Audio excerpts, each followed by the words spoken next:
Guys, nandito ako ngayon sa labor camp. So, guys, nasa mountainside ako. Nakikita niyo naman, guys. Ang ganda, di ba? Ang ganda pagmasdan, guys. Lalo na paghapon dyan, see? Tapos dito naman, guys, sa likod ko, dagat yan dyan. So, guys, kung nakikita niyo yung orange building, yan yung tinatawag namin, guys, na C-type. Dyan, 2-in-1.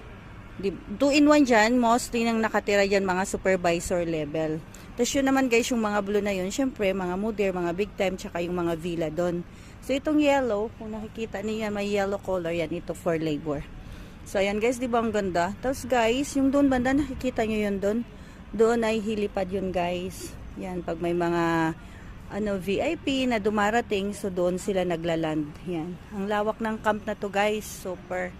Di ba? Tingnan nyo naman. Yan.